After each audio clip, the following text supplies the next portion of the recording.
آپ کے سوال کے جواب میں کہ حضرت مہدی کی امامت پر ہمیں دلیل کہاں سے ملتی ہے؟ روایات سے۔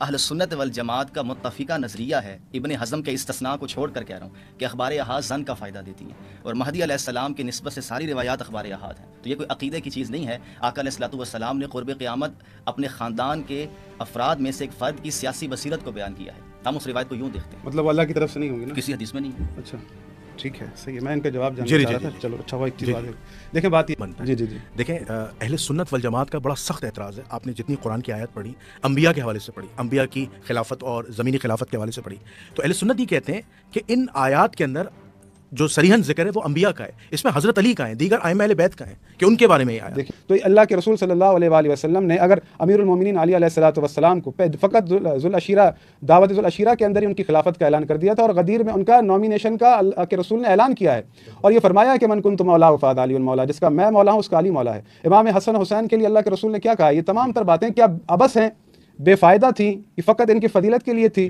یعنی ان کو چھوڑ کر آپ یزید کو بٹھائیں گے، آپ آل مروان کو بٹھائیں گے، کہ پھر یہ سیاسی بصیرت ان کی طرف لے جائیں گے؟ تو پھر اس حساب سے امام حسین کو، امیر المومنین کو، امام حسن کو کوئی سیاسی بصیرت تھی ہی نہیں، یہ باقی لوگ زیادہ حق رکھتے تھے۔ یہ کیسا انصاف ہے؟ یہ کیسی قضاوت ہے؟ یہ سمجھ نہیں آئی۔ قبلہ بار بار روایات کا حوالہ دیتے ہیں، کیا قرآن ناقص ہے؟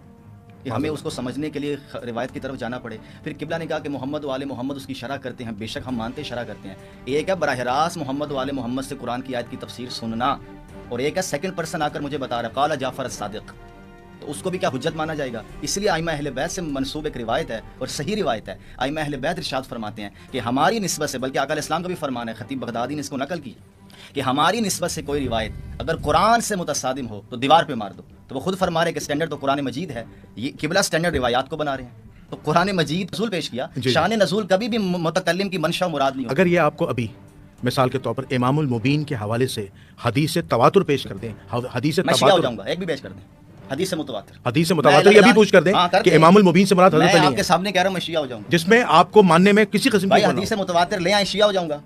سکون فی العلم کون ہے؟ تو رسول اللہ کیوں کہہ رہے ہیں کہ بھائی میں آپ کے درمیان قرآن اور اہل بیت چھوڑے جا رہا ہوں؟ اب یہ بتائیں کہ آیا اس حدیث کو مانتے بھی ہیں نہیں؟ یہ تو تواتر کے ساتھ ہے۔ رسول اللہ نے کیوں فرمایا کہ ترکت فیکم خلیفتین، میں تمہارے درمیان دو خلیفہ چھوڑے جا رہا ہوں؟ بھائی پھر رسول اللہ کو کیوں ضرورت پڑی ہے کہنے کی میرے بعد میرے 12 جانشین ہوں گے؟ تو وہ کہہ رہے ہیں میرے بعد میرے 12 جانشین ہیں، تو راسخون فی العلم دو الگ افراد ہیں؟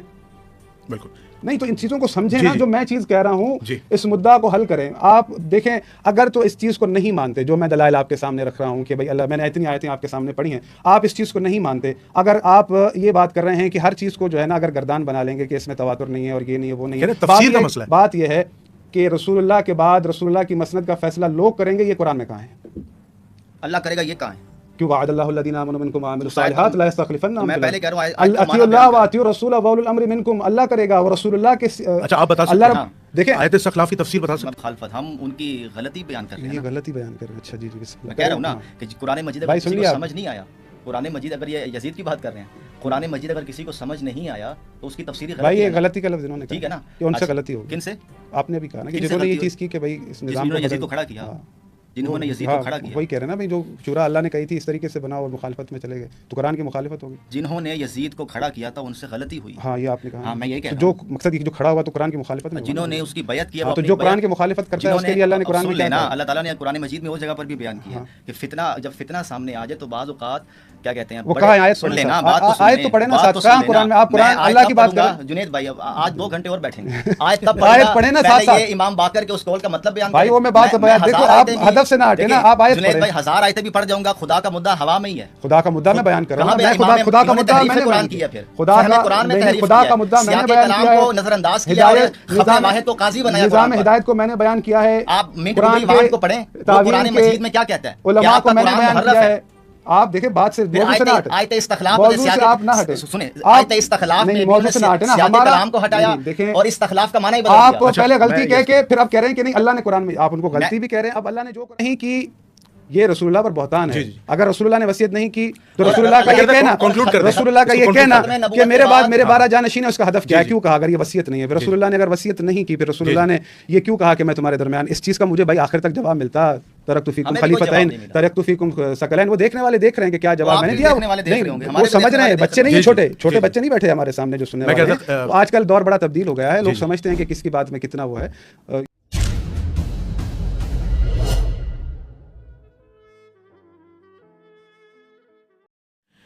اس پروگرام میں آپ نے کہا تھا کہ حضرت علی رضی اللہ تعالیٰ علیہ السلام کو اللہ نے خلیفہ نہیں بنایا، اور آپ کا جو مکتب ہے وہ امامت کو نہیں مانتا. آپ بار بار زور اس بات پہ دے رہے تھے کہ نبوت کے بعد امامت کوئی چیز ہی نہیں ہے، یعنی خلیفہ ہیں، خلیفاؤں کو اللہ نے حکومت دی ہے یا زمینی خلافت دی وغیرہ والا. آپ حضرت علی کے بارے میں یہ کیسے گمان کر سکتے ہیں کہ انہیں اللہ نے خلیفہ نہیں بنایا؟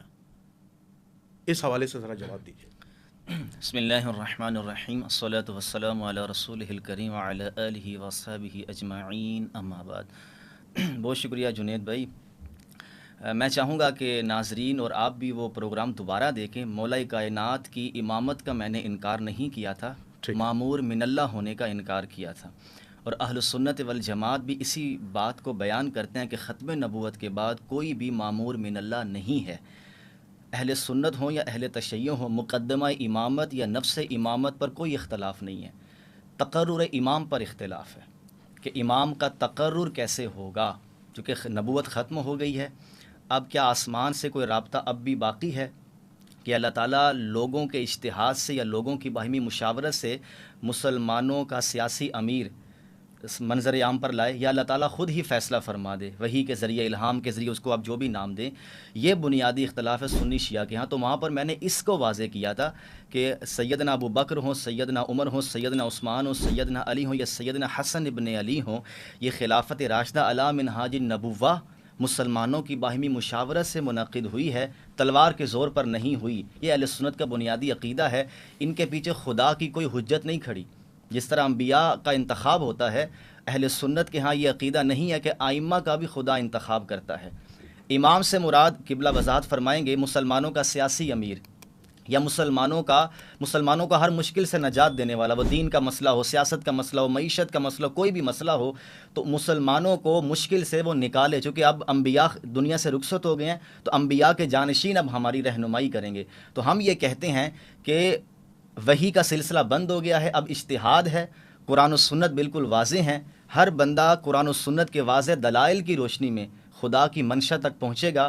خدا کی طرف سے اب کوئی آسمان سے ایسی ہدایت نہیں آئے گی جس کو معمور کہا جا سکے. قبلہ اگر آپ مجھے اجازت دیں، ایک بڑا اہم سوال. جی. آپ نے کہا نبوت رسول اللہ صلی اللہ علیہ وسلم پر ختم ہے اور قرآن میں حضور کو خاتم النبیین کہا گیا ہے. کیا ایسے الفاظ امامت کے لیے کہے گئے ہیں کہ سلسلہ امامت بھی ختم ہو گیا؟ کیونکہ سلسلہ امامت کا تعلق جو ہے وہ ہدایت سے، اور ہدایت قیامت تک قائم رہے گی. جیسے مسلمانوں کا اکتفا امام مہدی علیہ السلام پہ اور احادیث میں منشن ہے. آپ قرآن کی کوئی ایسی آیت پیش کر دیں جس سے یہ ثابت ہو جائے کہ امامت کا کوئی عقیدہ نہیں ہے، اور وہ قرآن کی آیت سے ثابت ہو کہ جس طرح نبوت کا دروازہ بند ہو گیا، امامت کا دروازہ بند ہو گیا، یعنی اب انبیاؤں کے علاوہ کوئی اور امام نہیں بن سکتا. اس حوالے سے وضاحت. جی، آپ نے بڑی خوبصورت بات کی. اصل بات یہ ہے کہ رسول اللہ پر اللہ تعالیٰ نے جس چیز کا خاتمہ کیا ہے وہ کیا ہے؟ بنیادی سوال یہ ہونا چاہیے کہ آقا علیہ الصلوۃ والسلام پر بند کیا ہو گیا ہے؟ نبوت بند. اب نبوت کیا چیز ہے؟ آپ اہل سنت میں صوفیاء کا مکتب اٹھا لیں، اہل تشیع میں جو اصولی اور کلامی ہیں ان کا آپ دفاتر اٹھائیں کہ نبوت کیا چیز ہے. قرآن مجید نے اس کو جگہ جگہ واضح کیا ہے. اسی کے اندر یہ ساری بحث مہر ثبت ہے کہ اللہ تعالیٰ نے نبوت پر مہر ثبت کی ہے. آسمان سے رابطہ منقطع ہو گیا ہے. تو جب آسمان سے رابطہ منقطع ہو گیا تو اب معمور من اللہ کہاں سے آئے گا؟ تو الگ سے کوئی آیت آپ کو دکھائیں لفظ با لفظ. ختم نبوت والی آیت کو واضح کر دیا جائے کہ اس آیت کے اندر رسول اللہ کی نسبت سے جو بات بیان کی جا رہی ہے وہ کیا. معذرت کے ساتھ میں مثال دوں گا، کھانا پینا بند ہو گیا، آنا جانا بند ہو گیا، مسلمانوں سے کنیکشن بند ہو گیا. کس چیز پر یہاں مہر لگ گئی ہے؟ اور اللہ تعالیٰ اب یہ بتانا چاہ رہے ہیں کہ اب دی اینڈ ہو گیا ہے. وہ جو دی اینڈ ہے نا وہ واضح ہو جائے تو وہ آیت بھی سامنے آ جائے گی کہ امامت کے لیے الگ سے کوئی آیت دکھانی ہے یا نہیں دکھانی. اور اگر وہ آیت جب واضح ہوگی تو پھر میں آپ کو بتاؤں گا کہ مسلمانوں میں کون کون آیت ختم نبوت کے نام پر نقب زنی کر رہا ہے. اچھا، میرا یہی سوال ہے علامہ حافظ سجاد علی زہرائی صاحب سے. زہرائی صاحب، آپ کے سامنے موقف آ گیا مولانا طلحہ الوی صاحب کا کہ انہوں نے واضح کہہ دیا کہ مولا کائنات علی بن ابی طالب علیہ السلام جو ہیں ان کو مسلمانوں نے خلیفہ بنایا. انہوں نے ایک پولیٹیکل لیڈر کی ایک مثال دی جیسے حضرت ابو بکر، عمر، عثمان، اور پھر انہوں نے کہا کہ اللہ نے ان کو براہ راست نہیں بنایا جیسے قرآن میں انبیاء کا ذکر ہے. کیا آپ اس بات سے اتفاق کرتے ہیں؟ بسم اللہ الرحمن الرحیم الحمد للہ رب العالمین والصلاة والسلام علی سید المرسلین وآلہ الطیبین الطاہرین المعصومین المظلومین۔ جنید بھائی، اس سے پہلے میں کافی دفعہ بیٹھ چکا ہوں، ان موضوعات پر بات کر چکا ہوں، سوالات اٹھا چکا ہوں۔ آپ نے جو ابھی سوال کیا یہ تھوڑا سا ناقص تھا، اس کو میں کامل کروں گا۔ جی جی، اس سے پہلے کہ میں اپنا جواب دوں پورا، ایک سوال مفتی صاحب سے میں کرنا چاہوں گا۔ مفتی صاحب یہ بتائیں کہ امام مہدی اب آئیں گے، وہ مامور من اللہ ہوں گے یا لوگوں کی طرف سے ہوں گے؟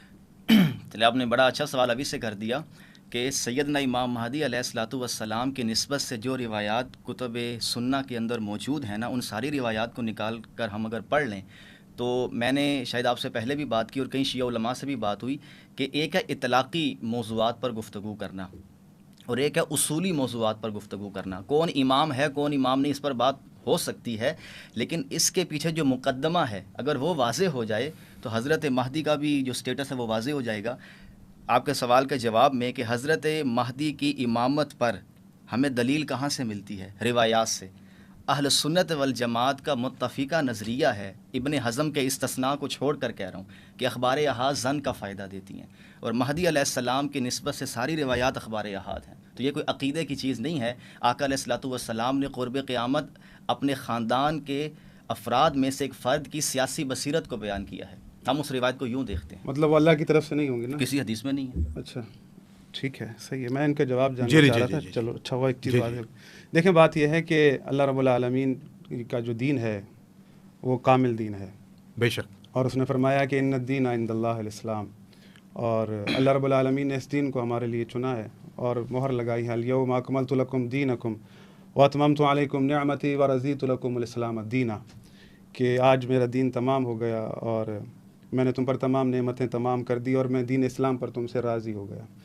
اب جب ہم یہ کہتے ہیں کہ رسول اللہ صلی اللہ علیہ وآلہ وسلم کہ وہ ذات ہیں کہ جو ہادی برحق ہیں، عالمین کے لیے رحمت، پورے عالمین کے لیے رحمت ہیں، رسول اللہ صلی اللہ علیہ وآلہ وسلم جو دین لے کر آئے ہیں، جی قرآن لے کر آئے ہیں، وہ موجودہ قرآن، اس کی وراثت باقی ہے۔ اللہ رب العالمین نے گزشتہ انبیاء میں کتابیں بھیجی، پھر ان کے وارثین بھی قرار دیے، پھر کہا کہ ثم اورثنا الکتاب الذین اصطفینا من عبادنا، کہ ہم نے گزشتہ قوموں میں کتاب کے وارثین قرار دیے۔ تو ہم بھی، ہمارا بھی ایک کانسیپٹ ہے کہ اللہ کے رسول جو قرآن لے کر آئے ہیں، اس کے بھی وارثین اللہ کے رسول نے خود قرار دیے ہیں، اور یہ مہر لگائی ہے کہ میں تمہارے درمیان قرآن اور اہل بیت چھوڑے جا رہا ہوں۔ یہ ایک بہت بڑا فلسفہ ہے۔ دوسری بات یہ کہ ہمیں کلام خدا پر غور کرنا چاہیے کہ ایک تو سوال جو آپ نے کیا، میں چاہتا ہوں کہ اس کو کامل کریں، کہ حضرت ابراہیم علیہ الصلاۃ والسلام نے اللہ رب العالمین سے دعا مانگی۔ اللہ رب العالمین نے جب انہیں امامت عطا کی، انی جاعلک للناس اماما، تو انہوں نے کہا کہ قال ومن ذریتی، تو اللہ رب العالمین نے دعا کو قبول کیا کہ آپ کی ذریت میں رکھوں گا، لیکن لا ینال عہد الظالمین، کہ یہ عہدہ کسی ظالم کے پاس نہیں جائے گا۔ تو یہ جو دعا حضرت ابراہیم علیہ الصلاۃ والسلام نے مانگی تھی، یہ قیامت تک کے لیے تھی، نہ کہ ایک مخصوص مدت کے لیے، اور اللہ رب العالمین نے یہ فرما دیا کہ یہ عہدہ کبھی بھی کسی ظالم کے پاس نہیں جائے گا، یعنی عہدہ پہلا ملا ہے حضرت ابراہیم علیہ الصلاۃ والسلام کو، وہ اپنی ذریت میں مانگ رہے ہیں، اور اللہ رب العالمین کہہ رہا ہے کہ یہ قیامت تک ظالم کے پاس نہیں جائے گا۔ تو یہ یعنی قید لگی ہے، اللہ رب العالمین نے جو دعا ان کی مستجاب کی ہے اور یہ فرمایا ہے کہ یہ عہدہ کسی ظالم کے پاس نہیں جائے گا، تو اس میں وقت کی کوئی قید نہیں ہے آیت کے اندر، اگر آپ غور و فکر کریں۔ رسول اللہ صلی اللہ علیہ وآلہ وسلم کو اللہ رب العالمین نے آخری نبی بنایا تو اس کی آیت بھیجی ہے، لیکن امامت کو تمام کیا ہے، اس کی کوئی آیت نہیں ہے۔ حضرت نے کہا کہ ہدایت کا کوئی سلسلہ اللہ کی طرف سے نہیں ہے، مجھے بڑا تعجب ہوا۔ اللہ رب العالمین اپنے کلام میں فرماتا ہے کہ اِنَّ عَلَيْنَا لَلْهُدَىٰ، کہ یہ ہدایت کا عہدہ ہمارے اوپر ہے، اور اللہ رب العالمین اگر ہدایت کو ہی اٹھا لے تو پھر دنیا فنا ہے، کسی کام کی نہیں ہے اس دنیا کے اندر کوئی ہادی نہ ہو۔ دوسری بات یہ کہ اللہ رب العالمین نے تمام انسانیت سے خطاب کیا تھا، نہ کہ مخصوص لوگوں کے ساتھ، یہ تمام حضرت آدم علیہ الصلوۃ والسلام کے توسط سے تمام انسانیت سے خطاب تھا۔ سورہ بقرہ میں بھی آیت موجود ہے، سورہ طٰہٰ میں آیت موجود ہے کہ سورہ بقرہ میں اس طرح سے ہیں کہ قُلْ اهْبِطُوا مِنْهَا جَمِيعًا، کہ تم سب نیچے اتر جاؤ، فَإِمَّا يَأْتِيَنَّكُم مِّنِّي هُدًى، جب تمہارے پاس میری طرف سے ہدایت آ جائے، فَمَنِ اتَّبَعَ هُدَايَا، پھر جس نے بھی میری اس ہدایت کی اتباع کی، فَلَا خَوْفٌ عَلَيْهِمْ وَلَا هُمْ يَحْزَنُونَ، پھر اسے نہ ہی کوئی خوف ہوگا، نہ ہی اسے کوئی رنج ہوگا، نہ ہی کوئی غم ہوگا۔ پھر سورہ طٰہٰ میں فرمایا قُلْ نَهْبِطَا مِنْهَا جَمِيعًا فَإِمَّا يَأْتِيَنَّكُم مِّنِّي هُدًى فَمَنِ اتَّبَعَ هُدَايَا فَلَا يَضِلُّ وَلَا يَشْقَىٰ، کہ تم نیچے اتر جاؤ، جب تمہارے پاس میری طرف سے ہدایت آ جائے تو یعنی اللہ رب العالمین نے یہ ہدایت کی کس کے ساتھ منسوب اپنے ساتھ کہ یہ ہدایت میری طرف سے جب تمہارے پاس آ جائے اور جو بھی اس ہدایت کی اتباع کرے گا فلا یضل ولا یشقا، وہ کسی بھی پریشانی میں مبتلا نہیں ہوگا۔ یہ آیت قیامت تک قرآن میں رہے گی اور اللہ رب العالمین کا یہ وعدہ قرآن میں قیامت تک رہے گا۔ اس نے کہا ہے کہ ہدایت جو میری طرف سے آئے گی، جس نے بھی اس کی اتباع کی وہ کسی خوف میں مبتلا نہیں ہوگا۔ آیات اگر آپ کھول کر دیکھنا چاہیں تو بڑی اچھی بات ہے، مجھے بڑی خوشی ہوگی اگر سامعین بھی ان آیاتوں پر غور کریں تو ان کے لیے ایک اچھی وہ دلیل رہے گی۔ اللہ رب العالمین کا یہ خاص پیغام ہے کہ ہدایت اگر میری طرف سے آئے تو انسان کے لیے نہ ہی کوئی خوف ہوگا، نہ ہی وہ کوئی غم ہوگا، نہ ہی انسان کسی پریشانی میں مبتلا ہوگا۔ دونوں آیتوں کا میں نے خلاصہ آپ کے سامنے رکھا۔ ہدایت کا ذمہ اللہ رب العالمین کا ہے۔ اب اس سے آگے بڑھتے ہیں۔ دیکھیں اللہ رب العالمین نے جہاں پر ہدایت کے سلسلے کو معذرت کے ساتھ جہاں نبوت کے سلسلے کو تمام کیا تو وہاں پر آیت اتار دی کہ ما کان محمد ابا احد من رجالکم ولکن رسول اللہ وخاتم النبیین۔ وہاں پر کہیں پر بھی اللہ رب العالمین نے یہ آیت نہیں اتاری کہ اب امامت کا عہدہ کسی کو نہیں ملے گا، بلکہ یہ عہد تھا حضرت ابراہیم علیہ السلام کے ساتھ۔ قرآن میں کہیں پر بھی کوئی ایسی آیت نہیں ہے، اور اللہ رب العالمین نے کہیں پر قرآن میں یہ نہیں کہا کہ رسول تک ہدایت کا سلسلہ ہے، اس کے بعد کوئی ہدایت کا سلسلہ نہیں ہے۔ اب یہاں پر اللہ رب العالمین ایک نیا باب کھول رہا ہے۔ وہ نیا باب کیا ہے؟ سورہ آیہ استخلاف سورہ نور کہ وعد اللہ الذین آمنوا منکم وعاملوا الصالحات، مجھ اللہ کا تم مومنین کے ساتھ وعدہ ہے کہ تم مومنین میں سے میں ایک فرد کو خلیفہ بناؤں گا جیسے میں نے پہلے خلیفہ قرار دیے تھے۔ اب اللہ رب العالمین جال خلافت کا ذمہ اپنے اوپر لے رہا ہے کہ میں بناؤں گا، یعنی اللہ رب العالمین نے پہلی خلافت کسے دی؟ حضرت آدم علیہ السلام کو، وَإِذْ قَالَ رَبُّكَ لِلْمَلَائِكَةِ إِنِّي جَاعِلٌ فِي الْأَرْضِ خلیفہ۔ تو اب اللہ رب العالمین انہی مسلمانوں کے ساتھ، مومنین کے ساتھ یہ وعدہ کر رہا ہے، یہ عہد کر رہا ہے کہ میں تمہیں زمین میں خلیفہ بناؤں گا جیسے میں نے پہلے خلیفہ بنائے تھے۔ ٹھیک ہے، لا يستخلفنهم في الارض كما استخلف الذين من قبلهم۔ میرا خیال ہے ہم پہلے بھی اس پر بات کر چکے۔ تو اللہ رب العالمین نے یہ قید لگائی ہے کہ میں تمہیں خلیفہ قرار دوں گا، یعنی خلیفہ قرار اللہ دے گا، اور شرط کیا لگائی ہے، ساتھ قید کیا لگائی ہے، جیسے میں نے پہلے قرار دیے ہیں۔ ٹھیک ہے۔ اب یہ سیدھی واضح صاف سی بات ہے، اگر کوئی اس کا انکار کرے تو بڑی تعجب کی بات ہے کہ اللہ رب العالمین یہ فرما رہا ہے کہ میرا مومنین کے ساتھ وعدہ ہے کہ میں انہیں خلیفہ قرار دوں گا جیسے پہلے قرار دیے ہیں۔ تو آپ تاریخ انسانیت اٹھا کر دیکھ لیں کہ اللہ رب العالمین نے جب بھی خلیفہ بنایا ہے کیسے بنایا ہے۔ حضرت آدم کو کیسے خلیفہ بنایا تھا، حضرت داؤد کو کیسے خلیفہ بنایا تھا، حضرت ہارون کو کیسے خلیفہ بنایا تھا۔ یا داؤد انا جعلناک خلیفۃ، اے داؤد ہم نے آپ کو خلیفہ بنایا ہے۔ حضرت ہارون کے لیے آیت اتری ہے کہ اللہ رب العالمین نے انہیں خلیفہ کہا ہے ریکویسٹ پر۔ حضرت موسیٰ بھی اس بات کا اختیار نہیں رکھتے تھے کہ وہ اپنا وزیر یا اپنا جانشین خود بنائیں، بلکہ انہوں نے اللہ سے التجا کی تو اللہ رب العالمین نے حضرت ہارون علیہ السلام کو بنایا۔ یہ الہدایت کا سلسلہ یہ اور جو خلافت بنانے کا معاملہ، یہ دو ڈیفرنٹ چیزیں نہیں ہیں۔ اللہ رب العالمین اگر کہہ رہا ہے کہ میں تمہارے درمیان خلیفہ قرار دوں گا جیسے میں نے پہلے قرار دیا ہے، تو در حقیقت رسول اللہ کے بعد اس ہدایت کے سلسلے کو بنانا ہے کہ وہ فرد جو لوگوں کو ہدایت کرے، وہ فرد جس کے پاس قرآن کی وراثت ہو، جس کے پاس قرآن کے علوم ہو۔ اگر میں یہاں پر آیتیں پڑھنا شروع کروں تو شاید سارا دن ہی نکل جائے گا کہ اللہ رب العالمین نے اس کلام کے مقام و منزلت کو بیان کیا ہے کہ یہ قرآن کیا ہے، کہ اس میں تمام خشک و تر موجود ہیں، تمام تر اللہ رب العالمین نے اس کے اندر علوم رکھے ہیں، اور رسول اللہ صلی اللہ علیہ وآلہ وسلم کے لیے اللہ رب العالمین نے فرمایا ہے کہ وَنَزَّلْنَا عَلَيْكَ الْكِتَابَ تِبْيَانًا لِكُلِّ شَيْءٍ، کہ ہم نے آپ پر وہ کتاب نازل کی ہے جس میں ہر چیز کا مفصل بیان ہے۔ رسول اللہ صلی اللہ علیہ وآلہ وسلم دنیا میں آئے ہیں، کیا لوگوں کو تمام تر ہدایات مل چکی ہیں؟ جتنی لوگوں کے ذہنوں کی کیپیسٹی تھی رسول اللہ نے قرآن کی حکمتیں ان تک پہنچائی، لیکن اس کے بعد رسول اللہ نے ایک بندوبست کیا ہے۔ وہ بندوبست کیا ہے کہ انا مدینۃ الحکمت وعلی بابھا، میں حکمت کا شہر ہوں اور علی اس کا دروازہ ہے۔ تو یہ قرآن کی حکمتیں اگر کوئی جانتا تھا تو وہ محمد و آل محمد علیہ السلام ہے۔ یہ اللہ کا نظام نہیں ہے کہ اللہ رب العالمین طہارت تو کسی ایک گھر میں رکھے اور حکومت و خلافت کہیں اور ہو۔ یہ اللہ رب العالمین کا نظام نہیں ہے کہ اللہ رب العالمین مودت تو کسی ایک گھر کے لیے واجب قرار دے اور حکومت و خلافت کہیں اور ہو۔ یہ اللہ رب العالمین کا نظام نہیں ہے کہ اللہ رب العالمین علم تو ایک گھر میں رکھے اور کہے کہ یرفع اللہ الذین آمنوا منکم والذین اوتوا العلم درجات، علم تو ایک گھر میں رکھے لیکن حکومت و خلافت کہیں اور ہو۔ اللہ رب العالمین رسول اللہ صلی اللہ علیہ وآلہ وسلم کے بعد لوگوں کو اپنی اطاعت میں رکھنا چاہتا ہے۔ وہ اس کا اللہ رب العالمین نے کیا میزان دیا ہے؟ اطیعوا اللہ و اطیعوا الرسول و اولو الامر منکم، اس اطاعت کو اللہ رب العالمین چاہتا ہے۔ اچھا قبلہ، یہاں جی پہ جی ایک سوال بڑا اہم بنتا ہے۔ جی جی جی دیکھیں اہل سنت والجماعت کا بڑا سخت اعتراض ہے، آپ نے جتنی قرآن کی آیات پڑھی، انبیاء کے حوالے سے پڑھی، انبیاء کی خلافت اور زمینی خلافت کے حوالے سے پڑھی، تو اہل سنت یہ کہتے ہیں کہ ان آیات کے اندر جو صریحاً ذکر ہے وہ انبیاء کا ہے، اس میں حضرت علی کا ہے، دیگر ائمہ اہل بیت کا ہے، کہ ان کے بارے میں یہ آیا۔ دیکھیں اللہ رب العالمین نے نہیں فرمایا وَكُلَّ شَيْءٍ أَحْصَيْنَاهُ فِي إِمَامٍ مُبِينٍ؟ پہلے بھی آپ نے یہ سوال کیا تھا، میں آپ کو کلیئر کر چکا ہوں۔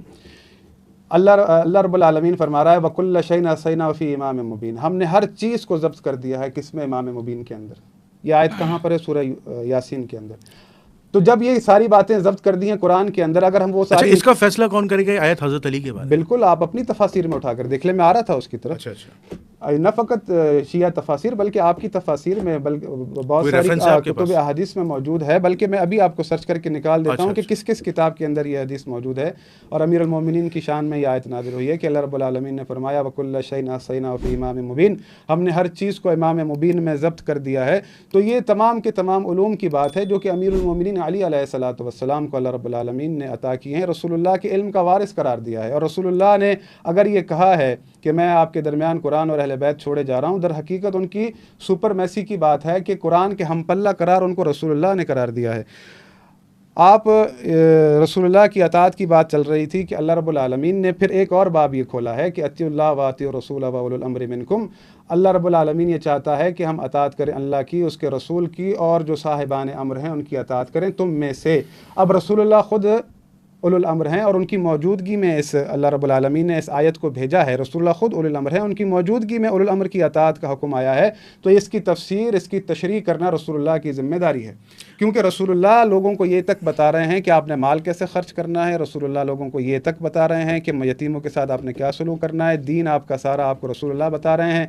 تو یہ ممکن نہیں ہے کہ اب اللہ رب العالمین جس کی اطاعت کا حکم دے رہا ہے، دیکھیں یہ اطاعت پاک و پاکیزہ اطاعت ہوتی ہے اللہ کی، اور اس بات سے آپ اپنی جان نہیں چھڑوا سکتے کہ اگر وہ کوئی اچھا کام کرنے کو کہے تو اطاعت کرو، اگر کوئی برا کام کرنے کو کہے تو اطاعت نہ کرو۔ تو در حقیقت اللہ رب العالمین نے پھر آپ کو منجھدار میں پھنسایا ہوا ہے۔ اللہ رب العالمین کا یہ قانون نہیں ہے، یہ اللہ رب العالمین کا تقاضا ہے کہ رسول اللہ کے بعد ان کی مسند پر وہ شخص بیٹھے جس کے پاس تمام کے تمام علوم ہوں، جو گناہوں سے دور ہو، جو معصوم ہو۔ اللہ رب العالمین رسول اللہ کی اطاعت کے لیے فرماتا ہے کہ من یطع اللہ والرسول، جو بھی اللہ اور اس کے رسول کی اطاعت کرتا ہے، فاولئک مع الذین انعم اللہ علیہم من النبیین والصدیقین والشہداء والصالحین وحسن اولئک رفیقا، کہ اللہ رب العالمین یہ فرماتا ہے جس نے بھی اللہ اور اس کے رسول کی اطاعت کی تو اللہ رب العالمین اس کا انعام کیا دے گا اطاعت کرنے والے کو، کہ اس کو رفاقت دے گا۔ کس کی رفاقت دے گا؟ انبیاء کی، صالحین کی، شہداء کی، وحسن اولئک رفیقا۔ اور اللہ رب العالمین کہہ رہا ہے دیکھو کس قدر بھلی رفاقت ہے یہ، کہ معاشر میں تم اللہ اور اس کے رسول کی اطاعت کے بعد جب جا رہے ہو تو تمہیں رفاقت کس کی مل رہی ہے؟ انبیاء کی، صلحاء کی، شہداء کی۔ اب اللہ رب العالمین اس پاک و پاکیزہ اطاعت کو کیا کسی ایسی چیز کے ساتھ مخلوط کر سکتا ہے کہ انسان منجدار میں ہو اور وہ فلٹر خود کرے کہ یہ جو صاحب امر کی طرف سے حکم آ رہا ہے آیا یہ ٹھیک ہے یا نہیں ہے، آیا یہ برا ہے یا خراب ہے؟ اگر یہ ہے تو پھر ہر شخص کو، مسلمان کو مجتہد بننا پڑے گا اور وہ فلٹر کرے گا کہ جو بھی امور آ رہے ہیں کہ وہ صحیح ہیں یا غلط ہیں۔ پھر تو سمجھ لیں کہ جن لوگوں میں یہ کوالٹی پیدا ہو جائے نا کہ بھئی وہ تشخیص دے سکیں کہ یہ حکم اچھا ہے یہ برا ہے، تو وہ جو شخص صاحب امر بنائے اس سے زیادہ یہ حق رکھتا ہے کہ وہ صاحب امر بنے، کہ اس کے پاس یہ کوالٹی ہے کہ وہ چیزوں کو فلٹر کر رہا ہے، اس کے پاس یہ اتنی دیکھیں اللہ رب العالمین نے ہمیں عقل دی ہے۔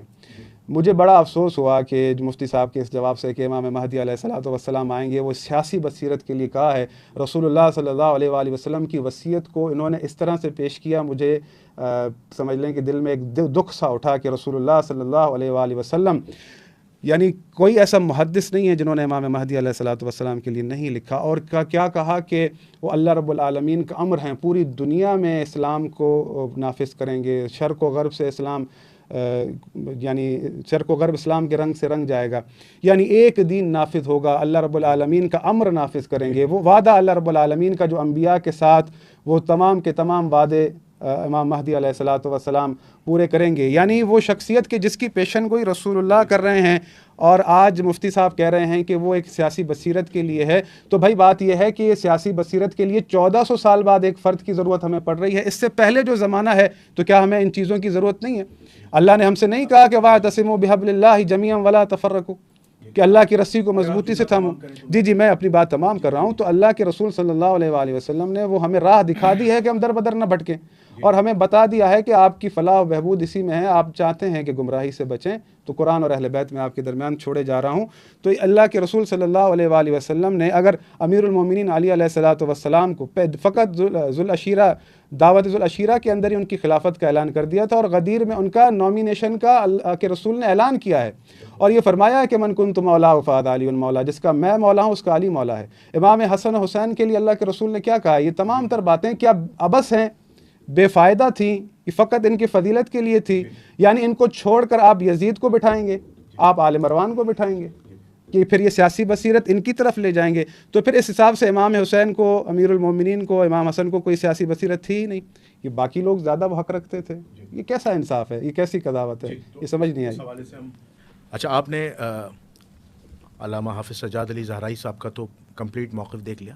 تو انہوں نے مختلف بات کی ہیں. انہوں نے کہا ہے کہ جو قرآن مجید میں جو آیات ہیں اس میں سلسلہ جو امامت ہے, سلسلہ امامت پر مہر نہیں لگی, سلسلہ امامت اور ہدایت کا سلسلہ جاری رہا.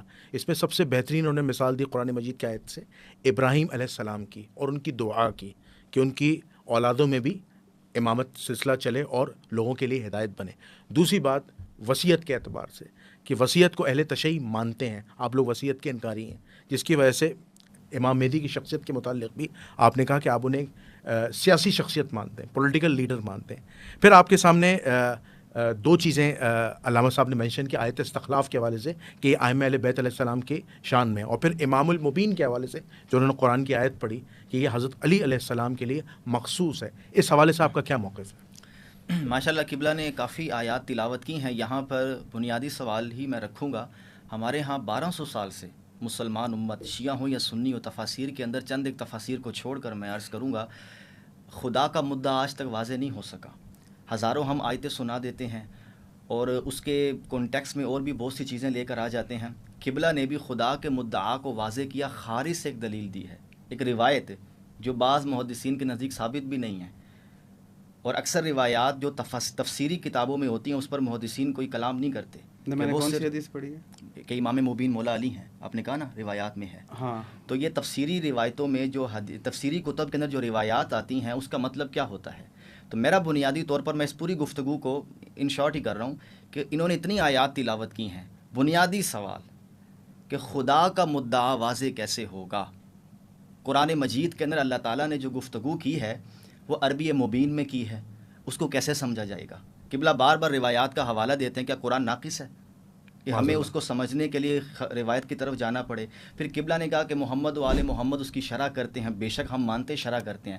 ایک ہے براہ راست محمد و آل محمد سے قرآن کی آیت کی تفسیر سننا, اور ایک ہے سیکنڈ پرسن آ کر مجھے بتا رہا ہے قال جعفر الصادق, تو اس کو بھی کیا حجت مانا جائے گا؟ اس لیے ائمہ اہل بیت سے منسوب ایک روایت ہے اور صحیح روایت ہے. ائمہ اہل بیت ارشاد فرماتے ہیں کہ ہماری نسبت سے, بلکہ آقا علیہ السلام کا بھی فرمان ہے, خطیب بغدادی نے اس کو نقل کی کہ ہماری نسبت سے کوئی روایت اگر قرآن سے متصادم ہو تو دیوار پہ مار دو.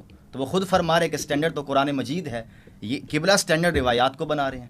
تو قرآن مجید کو سمجھنے کا معیار واضح ہو جائے کہ قرآن خارج سے سمجھا جائے گا یا قرآن خود اپنی بات واضح کرنے میں بالکل واضح ہے. معاذ اللہ وہ ناقص کتاب نہیں ہے. ہم اردو زبان میں بات کر رہے ہیں, میری بات کو سمجھنے میں کوئی تردد نہیں ہے. خدا کی بات کو سمجھنے کے لیے خدا کو الگ سے ہادی بھیجنے ہیں. معاذ اللہ استغفر اللہ, یہ سب سے بڑا اعتراض مستشرقین کا ہے کہ آپ کی کتاب ہی ناقص ہے, اس میں تو وراثت کے احکام ہی ثابت نہیں ہیں, اس میں تو فلاں آیت میں یہ مسئلے ہیں. تو خدا کی کتاب معاذ اللہ اتنی ناقص ہے کہ ایک بندہ مومن, خدا کہتا ہے نا ھذا بلاغ للناس, یہ پیغام ہے انسانوں کے لیے. بھائی وہ تو سمجھ سے بالا تر ہے, ہادی کے بغیر تو سمجھ نہیں آئے گا. طلبہ ان کا ایک پوائنٹ ہے, بڑا اہم پوائنٹ ہے. انہوں نے کہا کہ استخلاف آیت کی بات آپ کر لیں یا امام المبین کی بات کر لیں, آپ شیعہ سنی دونوں تفاسیر اٹھائیں, ٹھیک ہے. ان میں مفسرین نے, اب ظاہر سی بات ہے بڑے بڑے مفسرین ہیں, جیسے تفسیر بغوی ہے, ٹھیک ہے, اسی طرح تفسیر ابن ابی حاتم ہے, اور اسی طرح تفسیر در منصور ہیں, اور اسی طرح کئی ایسی تفاسیر ہیں جو معتبر تفاسیر ہیں.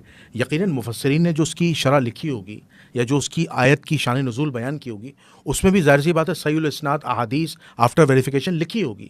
تو کیا آپ ان کی بات سے اتفاق نہیں کر سکتے کہ یہ آیات جو آیت استخلاف ہیں یا جو امام المبین کی بات کی ہے یہ ائمہ اہل بیت علیہ السلام کے بارے میں، یا اس کا مطلب کچھ اور ہے؟ اسی طرف آ رہا ہوں نا، جی جی یہ کہہ کہ روایت کو آپ نے قرآن کے ساتھ ریلیٹ کر کے جی بیان جی کر جی دیا، مولا کی فضیلت میں کوئی مسئلہ نہیں ہے، آپ اس کو خدا کا مدعا بنا کے پیش کر رہے ہیں، تو خدا کا مدعا تو قرآن میں آئے نا، یہ خارج میں کیا کر رہے ہیں جس کو تحقیق کر کے لکھنا پڑ گیا؟ پھر خدا آیت کی بے ادب اللہ نے بھیجی ہے فقط فضیلت کے یہی لیے۔ میں عرض کر رہا ہوں، اب خدا نے آیت بھیجی ہے تو کیسے پتہ چلے امام مبین سے مراد کیا ہے؟ کیسے پتہ چلے؟ اب خارج میں قبلہ نہ جائیں، کسی روایت کا حوالہ نہ دے، براہ راست متن پہ گفتگو کر کے بتائیں کہ خدا وہاں کیا بات کر رہا ہے، ورنہ معاذ اللہ یہ کہنا پڑے گا کہ خدا اپنی باتیں بیان کرنے میں معاذ اللہ ادھورا ہے۔ وہ تو نبی کریم صلی اللہ علیہ وسلم کے ذریعے بیان کرے گا۔ نہیں، میں وہی قرآن کا سب سے بڑا مفسر نبی کریم صلی میں اللہ اسی علیہ کی وسلم طرف آ رہا جی ہوں جی جی کہ رسول اللہ شارع ہیں، آل محمد شارع ہیں، تو میں نے پہلے عرض کیا کہ براہ راست رسول اللہ سے کوئی بات سنی جائے یا آل محمد سے سنی جائے کوئی مسئلہ نہیں ہے، ہمیں راوی بتا رہے ہیں، چین آف نیریٹر ہے، اس پہ تو تحقیق ہوگی نا۔ اور امام باقر کا قول میں نے نقل کیا ہے کہ کوئی روایت قرآن سے متصادم ہو تو وہ ہمارا فرمان ہی نہیں ہے، تو یہ کیسے متعین ہوگا کہ روایت قرآن کے خلاف جا رہی ہے؟ ہم تو آیت کو سمجھنے کے لیے روایت کا سہارا لے رہے ہیں، آئمہ فرما رہے ہیں ہماری باتیں سمجھنے کے لیے قرآن کا سہارا لو، بات کو سمجھیں، آئمہ فرما رہے ہیں ہماری باتوں کو سمجھنے کے لیے قرآن کا سہارا لو، قبلہ نے آیت کو سمجھانے کے لیے روایت کا سہارا لے لیا، اور وہ بھی خبر واحد جو ظنی ہوتی ہے۔ تو آپ اس کا فہم بیان کریں کہ امام یہاں پہ المبین کتاب کی بات ہو رہی ہے، جی امام اس کے سیاق میں جائے نا، امام مبین تورات کو بھی کہا گیا، لوح اچھا۔ محفوظ کو بھی کہا گیا، پورا قرآن اٹھائیں، تبھی میں نے کہا قرآن کو سمجھنے کا معیار کیا ہے، وہ فطری معیار، وہ سائنٹیفک ریسرچ میتھڈالوجی سامنے رکھیں کہ کوئی ذی روح صاحب فراست آدمی اس کا انکار نہ کر سکے۔ سنی تفاسیر کا منہج الگ ہے، شیعہ تفاسیر کا منہج الگ ہے، اس لیے میں نے کہا نا آزاد خیالی کے ساتھ براہ راست خدا کی اس کتاب کا مطالعہ کیا جائے، جو بات صحیح ہے، جو بات صائب ہے اس کو قبول کیا جائے۔ تو اس نے یہ کہہ دیا، اس نے وہ کہہ دیا، آپ نے حوالے دیے مفسرین کے، آپ نے بھی کہا ان کے ہاں تو صرف امام معصوم ہوتا ہے، تو یہ دھونس کس کو دے رہے ہیں؟ ہمارے یہاں کوئی معصوم نہیں انبیاء کے علاوہ، سب سے غلطی ہو سکتی ہے، صحابہ سے بھی ہو سکتی ہے، جو قرآن کہے گا، جو سنت کہے گی اور اس کے تابع جو اخبار احاد ہیں وہ بات حق ہے۔ میری سمجھ میں غلطی ہو سکتی ہے، اب وہ متعین کیسے ہوگی کہ میں نے غلطی کیا ہے؟ اس کا بھی وہی طریقہ ہے کہ لیکن ابھی تک واضح نہیں ہوا کہ قرآن جو بات کہہ رہا ہے وہ کیسے متعین ہوگی۔ امام باقر کا فرمان بھی میں نے سنا دیا، استخلاف کی طرف جائیں، حضرت ابراہیم کی اس دعا کی طرف جائیں، وہ سیاق پڑھ لے، وہاں بھی بات کچھ اور ہو رہی ہے، لیکن میں اپنا مدعا بیان نہیں کروں گا کہ ہم قرآن کو کیسے دیکھتے ہیں، قبلہ سے پوچھ لیتے ہیں امام باقر کیا فرما رہے ہیں۔ اگر قرآن غیر واضح ہے تو امام باقر اپنے کلام کو قرآن کے لیے سٹینڈرڈ کیوں بنا رہے ہیں؟ اور امام مبین اگر مولا علی ہیں تو اس روایت کو بھی قرآن پر پیش کیا جائے نا کہ وہ آیت تو کیا آپ یہ چاہ رہے ہیں کہ مولا علی کا نام کیا واضح نہیں، مینشن ہوتا؟ میں یہ نہیں کہہ رہا، میں یہ کہہ رہا ہوں کہ آپ بعض اوقات ایسا ہوتا ہے کہ روایات پیش کی جاتی ہیں آیت کے تاریخی پس منظر کو بیان کرنے کے لیے، ٹھیک ہے، وہ خدا کا مدعا نہیں ہوتی۔ اور یہ اصول سرکسی اٹھا لیں، الاتقان اٹھا لیں، جتنی بھی اصول تفسیر کی کتابیں وہ اٹھا لیں کہ اسباب نزول پر کیا کہا ہے ائمہ نے، کہ شان نزول کبھی بھی خود متکلم کی مراد اور منشا نہیں ہوتی۔ شان نزول، انہوں نے شان نزول پیش کیا، جی جی۔ شان نزول کبھی بھی متکلم کی منشا و مراد نہیں ہوتی۔ اگر یہ آپ کو ابھی مثال کے طور پر امام المبین کے حوالے سے حدیث تواتر پیش کر دیں، حدیث میں شیعہ ہو تواتر، جاؤں گا، ایک بھی پیش کر دیں، حدیث متواتر، حدیث متواتر یہ بھی پوچھ کر دیں ہاں، کہ امام المبین سے مراد حضرت میں علی آپ کے ہیں، سامنے کہہ رہا ہوں میں شیعہ ہو جاؤں گا، جس میں آپ کو ماننے میں کسی قسم کی بھائی وہ نہ ہو، حدیث متواتر لے آئیں شیعہ ہو جاؤں گا، کیونکہ حدیث متواتر حجت ہوتی ہے، بے جیسے شک، حدیث ثقلین ہے۔ بے شک لے آئیں نا حدیث متواتر، سب اخبار آپ کا احاد اگر ہیں۔ مقدمہ مکمل ہو گیا تو میں پھر قبلہ ہاں، کی طرف جاؤں۔ بالکل ٹھیک، ٹھیک بات ہے۔ کر لیں۔ دیکھیں مجھے بڑا افسوس ہو رہا ہے کہ جو چیز میں نے بیان کی ہے سلسلہ ہدایت کو کہ اللہ رب العالمین نے اپنے ذمے لیا ہے اور ساری چیزیں، اس کا کوئی جواب نہیں میں نے دیا عرض گیا۔ کر دیا قبلہ، نہیں میری بات سنیں نا، دیکھیں الٹا آپ نے جو ہے نا وہ کہا کہ بھئی یہ جو ہے بات یہ ہے کہ یہ بات کر رہے ہیں کہ کالا جعفر، تو بات یہ ہے کہ کالا رسول اللہ کر کے پھر آپ نے کیا کیا ہے؟ آیت اتر رہی ہے اقیم الصلاۃ، پہلے بھی آپ سے کہا تھا، تو نماز کہاں لکھی ہے قرآن کے اندر؟ بتا دیتے ہیں، بھئی کیسے نماز پڑھنی ہے؟ آپ دکھا دیں، بسم اللہ آیتیں بتا پڑھنا دیتے شروع کر دیں ابھی سے، بتا دیتے ہیں، ابھی بتا دیں، عرض بتا دیں رکوع کیسے ہوگا، سجدہ کیسے ہوگا، عرض کر دیتے ہیں۔ جی جی تاریخ کے اندر یہ سب باتیں معلوم ہیں، میں عرض کر رہا ہوں، سن لیں۔ قرآن آپ بھی جانتے ہیں، میں بھی جانتا ہوں کہ قرآن اللہ کی آخری کتاب ہے، پہلی کتاب نہیں ہے، ٹھیک ہو گیا۔ نماز رسول خدا سے سٹارٹ ہوئی ہے، ہاں آدم علیہ السلام نماز نہیں پڑھتے تھے، پڑھتے تھے، اس کا مطلب صلات کا تصور اور صلات کیا ہوتی ہے سب جانتے ہیں۔ رسول اللہ جس قوم میں آئے ہیں وہ کون تھے؟ مشرک تو تھے لیکن دین ابراہیمی کے ماننے والا، قرآن نے خود اس کا اظہار بنو کیا۔ ہاشم، بنو ہاشم بھی، اور حالانکہ بنو ہاشم تو مشرک نہیں تھے۔ نہیں وہ نہیں، نہیں آپ آیات دکھائیں نا کہ میں- سجدہ کیسے کرنا میں ہے، نے وہ تو یہ ساری کہا- چیزیں میں دیکھیں، عرض آپ کر رہا تعلیم ہوں میں نا، چلے گئے نا، اب میرا ٹائم میں جا عرض رہا ہے، کر نہیں رہا آپ ہوں کے نا۔ پاس آیات نہیں ہے، مجھے پتہ ہے، آپ آیات پڑھیں تو کہ آیت تو میں سجدہ نے ایسے تو ہوگا، بتا نہیں زکوٰۃ کی۔ کیسے دینی ہے، کتنی دینی ہے، تو اس کا نصاب آپ مجھے قرآن کی آیتوں سے میں دکھا عرض دیں، کر رہا ہوں، حج کیسے کرنا ہے ہاں۔ وہ آپ قرآن کی آیتیں دکھا دیں مجھے۔ یہ مقدمہ ہی دوسری بھائی طرف بات لے جا یہ رہے ہیں، نہیں، تو میں بات عرض- وہ اگر نہیں ہے، 5 آپ منٹ دے میری دیں تو میں بات بتا پہ جو دیتا ہوں۔ اعتراض کر رہے ہیں، میں اسی پہ کہہ رہا ہوں کہ یہ ساری چیزیں آپ کو کس نے بتائی ہیں، کیا آیتوں سے لی ہیں؟ رسول اللہ نے نہیں بتائی، رسول اللہ نے بتائی ہے نا، کیا اگر حضور نے نماز بتائی- رسول اللہ نے نہیں ہاں، بتائی؟ سن لیں، اگر حضور نے بتائی ہیں تو ابھی سنیوں پہ کفر کا فتویٰ لگائیں کہ وہ نماز غلط پڑھتے ہیں، ابھی لگائیں۔ دیکھیں آپ بات نہ نہیں بتائیں نا، بات پیغمبر نے ایک نماز ہمارا بتائی ہے، جو اسی میں چیز اختلاف ہو گیا۔ جو چیز میرے نزدیک تو سنی شیعہ کی نماز میں کوئی اختلاف نہیں ہے۔ نہیں، وہ آپ اپنا نزدیک نہ نہیں، سنائیں اپنے نا، نزدیک- آپ دیکھیں کسی بھی جماعت آپ کا آپ بتا دیں، اگر ریپرزینٹیو ہیں اختلاف تو ہے۔ اس کو بتائیں۔ یہ پتہ کہنا کیا چاہ رہے ہیں، میں یہ سمجھ کہنا رہا چاہ رہے ہیں کہ قرآن کو نا مفسر اور روایت کے بغیر آپ سمجھ ہی نہیں میں سکتے، مان رہا ہوں نا، عرض امام باقر تبھی تو میں نے امام تواتر روایت کی بات کی امام ہے۔ باقر کیا فرما رہے ہیں جی، کہ جی۔ ہماری باتیں قرآن پہ نہیں، پیش آپ کرو۔ امام باقر کی بات کو سمجھے ہی نہیں نا، اگر تو آپ آپ بتا سمجھے ہو دیں۔ تو میں وہی سمجھا رہا ہوں آپ کو۔ جی، جی، دیکھیں آپ بات یہ ہے کہ یہ جو بات انہوں نے کی ہے نا، یہ فقط اس لیے کہ صرف جان چھڑوانے کی ایک بات ہو جاتی ہے۔ کہیں پر بھی جو ہے نا یہ نماز کو جو ہے نا قرآن سے نہیں دکھا سکتے، حج کو نہیں دکھا سکتے، زکوٰۃ کو نہیں دکھا سکتے، حکم دکھا سکتے ہیں۔ اللہ رب العالمین نے کہا ہے کہ اطیعوا اللہ واطیعوا الرسول واولی الامر منکم، تو جہاں باقی چیزیں رسول اللہ نے بتائی ہیں، زکوٰۃ کا نصاب کیا ہے، حج کیسے کرنا ہے، تمام تر باتیں، احکامات، غسل کیسے کرنا ہے، وضو کیسے کرنا ہے، وہ ساری چیزیں جو بھی ہے رسول اللہ نے بتائی ہیں۔ تو یہ جو آیت اتری ہے نا، اطیعوا اللہ واطیعوا الرسول واولی الامر منکم، یہ رسول اللہ خود بتائیں گے کہ تم میں اولو الامر کون ہے، کیونکہ رسول اللہ وہ ذات ہیں جو عالمین کے لیے رحمت بن کر آئے ہیں، اور اللہ رب العالمین نے یہ قرآن پر سب سے بڑھ کر عمل کرنے والے خود رسول اللہ کی ذات ہے۔ اللہ رب العالمین نے فرمایا ہے کہ کتب علیکم اذا حضر احدکم الموت ان ترک خیرا الوصیۃ للوالدین والاقربین بالمعروف حقا علی المتقین۔ اللہ رب العالمین نے یہ فرمایا ہے کہ اللہ نے تم پر یہ لکھ دیا ہے کہ جب تمہارا موت کا وقت قریب آئے تو تم وصیت کرو، اور یہ تم پر تمہارے رب کی طرف سے حق ہے۔ تو جو رسول اللہ آپ کے پاس آئین لے کر آئیں اللہ کا، وہ خود وصیت نہ کر کے جائیں، یہ کس قدر یعنی رسول اللہ کے قرآن کے خلاف عمل کرتے تھے۔ بھائی بات یہ ہے کہ میں آپ سے سوال پوچھتا ہوں، کیا رسول اللہ صلی اللہ علیہ وآلہ وسلم کا وصیت کرنا بہتر تھا یا وصیت نہ کرنا بہتر تھا؟ وصیت کرنا بہتر ہے۔ وصیت کرنا بہتر تھا، یہ عقلی تقاضا بھی ہے ہمارا۔